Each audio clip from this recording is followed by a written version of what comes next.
Chikkaballapur MP ಅವರ ಹೆಸರು ಬರಬೇಕು. ಡ್ರೈವರ್ ಒಬ್ಬ ಆತ್ಮಹತ್ಯೆ ಮಾಡ್ತಿದ್ದಾರೆ. ಜಿಲ್ಲಾ ಪಂಚಾಯತ್ ಕಚೇರಿ ಒಳಗಡೆ ಹಣಗಳನ್ನು ವಂಚನೆ ಮಾಡಿದ್ದಾರೆ. ಈ ರೀತಿ ಮುಂದೆ ಆರೋಪಗಳನ್ನು ಕೇಳಿದಾಗ ರಾಜೀನಾಮೆ ಮಟ್ಟಕ್ಕೆ ಮಾಡಿದ್ದಾರೆ. ಈಗ ಏನ್ ಹೇಳ್ತಿದ್ದಾರೆ? ಇಲ್ಲ, ಯಾರ ಹೆಸರು ಎಂಪಿ ನೋಡಿ, ಅದ್ರ ಬಗ್ಗೆ ಇನ್ನೂ ಹೆಚ್ಚೇನು ನನಗೆ ಮಾಹಿತಿ ಇಲ್ಲ.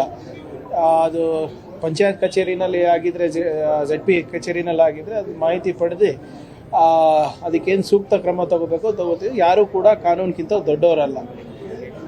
ಏನೇ ಇದ್ರೂ ಆ್ಯಸ್ ಪರ್ ಲಾ ನಾವು ಆ್ಯಕ್ಷನ್ ತಗೋತೀವಿ. ಅದನ್ನು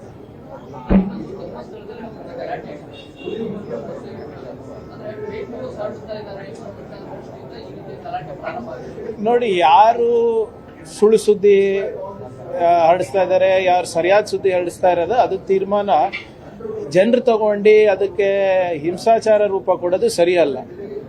ಆಮೇಲೆ ವಾಟ್ ಎವರ್ ಇಟ್ ಈಸ್, ಇದ್ರ ಬಗ್ಗೆ ತನಿಖೆ ನಡೀತಾ ಇದ್ದಾಗ ಸೂಕ್ಷ್ಮತೆ ಕಾಪಾಡೋದು ಎಲ್ಲರ ಜವಾಬ್ದಾರಿ ಕೂಡ ಹೌದು. ಮತ್ತು ಆಗಲೇ ಕೆಲವು ಸಂಸ್ಥೆಗಳಿರ್ಬೋದು, ಕೆಲವು ಜನರು ಕೋರ್ಟ್ ಮೆಟ್ಟಲು ಕೂಡ ಹತ್ತಿದ್ರು, ಇದ್ರ ಬಗ್ಗೆ ಪ್ರಸಾರ ಮಾಡಬಾರ್ದು ಅಂತ. ಕೋರ್ಟ್ ಕೂಡ ಭಾಳ ಸ್ಪಷ್ಟವಾದಂಥ ನಿರ್ದೇಶನಗಳನ್ನು ನೀಡಿದೆ.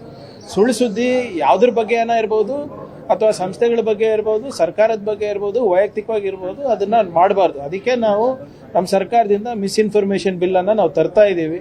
ಅದನ್ನು ಜಾರಿಗೊಳಿಸಿದಾಗ ಸ್ವಲ್ಪ ನಿಯಂತ್ರಣ ಆಗುತ್ತೆ. ಆದರೆ ಯಾವ ಸುದ್ದಿ ಸುಳ್ಳು, ಯಾವ ಸುದ್ದಿ ನಿಜ ಅಂತ ತೀರ್ಮಾನ ಜನರು ತಗೋಬೇಕಾದ್ರೆ ಅದಕ್ಕೆ ಸರಿಯಾದಂಥ ಪುರಾವೆಗಳು, ಸಾಕ್ಷಿಗಳು ಇರಬೇಕಾಗ್ತದೆ. ಸೊ ಏನೇ ಇದ್ರೂ ಕೂಡ ಈ ಕಾನೂನನ್ನು ಕೈ ತಗೊಳ್ಳೋಕ್ಕೆ ಯಾರಿಗೂ ಕೂಡ ಅವಕಾಶ ಇಲ್ಲ. ಇಲ್ಲ ನೋಡಿ, ಇವತ್ತು ಮಾನ್ಯ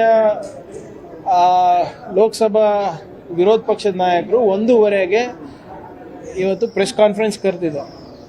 ಮತ ಕಳ್ತನ ಹೇಗೆ ಕರ್ನಾಟಕದಲ್ಲಿ ಆಗ್ತಾ ಇದೆ ಅಂದ್ಬಿಟ್ಟು ಅದರ ಪುರಾವೆಗಳು, ದಾಖಲೆಗಳು ಬಿಡುಗಡೆ ಮಾಡ್ತಾರೆ. ಅವ್ರ ದಾಖಲೆಗಳು ಬಿಡುಗಡೆ ಆದಮೇಲೆ ಎಲ್ಲರೂ ತಮ್ಮ ಹತ್ರ ಸೇರುತ್ತೆ. ಅದಾದಮೇಲೆ ತಾವೇ ತೀರ್ಮಾನ ತಗೊಳ್ಳಿ, ಎಲೆಕ್ಷನ್ ಕಮಿಷನ್ ಅವರು ನಿಜವಾಗ್ಲೂ ಫ್ರೀ ಆ್ಯಂಡ್ ಫೇರ್ ಇದರ ಇಲ್ಲ ಅಂತ, ಅಥವಾ ಯಾರಾದರೂ ನಿಯಂತ್ರಣ ಮಾಡ್ತಾ ಇದ್ದಾರೆ ಅಂದರೆ ಯಾರು ನಿಯಂತ್ರಣ ಮಾಡ್ತಾ ಇದ್ದಾರೆ, ಯಾರಿಗಿದ್ರಿಂದ ಲಾಭ ಆಗ್ತಾ ಇದೆ ಅಂದ್ಬಿಟ್ಟು ತೀರ್ಮಾನ ನೀವೇ ತಗೊಳ್ಳಿ. ಇವತ್ತು 1:15ಗೆ ಎಲ್ಲ ದಾಖಲೆಗಳು ತಮ್ಮ ಮುಂದೆ ಇರುತ್ತೆ. ಅದಾದಮೇಲೆ ನಾಳೆ ಬಂದು ಇಲ್ಲಿ ಖರ್ಗೆ ಸಾಹೇಬರು, ಸಿದ್ದರಾಮಯ್ಯ ಸಾಹೇಬರು, DK ಶಿವಕುಮಾರ್ ಅವರು, ರಾಹುಲ್ ಗಾಂಧಿ ಅವರ ನೇತೃತ್ವದಲ್ಲಿ ತಮ್ಮ ಮುಂದೆ ಮಾತನಾಡ್ತಾರೆ. ಅದಾದಮೇಲೆ we will take the legal course of action. ನಾವು ಆರೋಪನೆ ಮಾಡಿಲ್ಲ. ಇನ್ನು ನಾವು ಏನು ಆರೋಪ ಮಾಡಿದ್ದೀವಿ ಹೇಳಿ? ನಾವು ಮತ ಕಳ್ತನ ಆಗಿದೆ, ಅದ್ರ ಸಾಕ್ಷಿ ಕೊಡ್ತೀವಿ ಅಂತ ಹೇಳ್ತಾರೆ. BJP ಅವ್ರು ಯಾಕ್ರಿ ಎಲೆಕ್ಷನ್ ಕಮಿಷನ್ ಸ್ಪೋಕ್ಸ್ ಪರ್ಸನ್ ಆಗಿದ್ದಾರೆ? IT ಬಗ್ಗೆ ಮಾತಾಡಿದ್ರೆ BJP ಅವರು ಉತ್ತರ ಕೊಡ್ತಾರೆ, ED ಬಗ್ಗೆ ಮಾತಾಡಿದ್ರೆ BJP ಉತ್ತರ ಕೊಡ್ತಾರೆ, CBI ಬಗ್ಗೆ ಮಾತಾಡಿದ್ರೆ BJP ಉತ್ತರ ಕೊಡ್ತಾರೆ. ಇವೆಲ್ಲ ಸಂಸ್ಥೆಗಳಲ್ಲ, ಸಂಸ್ಥೆಗಳು ವಕ್ತಾರರಿದ್ದಾರೆ, ಅವ್ರು ಮಾತಾಡ್ತಾರೆ. ಇವ್ರು ಯಾಕೆ ವಕ್ತಾರರಾಗಿದ್ದಾರೆ? ಆಮೇಲೆ ಏನು ಆರೋಪ ಇದೆ, ಏನು ಸಾಕ್ಷಿ ಇದೆ ಅಂತ BJP ಅವರಿಗೆ ಏನು ಪೆನ್ಸಿಲ್ ಬಿದ್ದಿದ್ಯಾ? ಸುಮ್ಮನೆ ನೋಡಿ, ನಾವು ಕಾಂಗ್ರೆಸ್ನವರು ಹಿಟ್ ಆ್ಯಂಡ್ ರನ್ ಮಾಡೋರಲ್ಲ. ನಾನು ಹೇಳ್ದಂಗೆ ಸಾವಿರಾರು ಪುರಾವೆಗಳು ತಮ್ಮ ಮುಂದೆ ಇಡ್ತೀವಿ, ದಾಖಲೆಗಳು ತಮ್ಮ ಮುಂದೆ ಇಡ್ತೀವಿ, ತಾವೇ ತೀರ್ಮಾನ ತಗೊಳ್ಳಿ.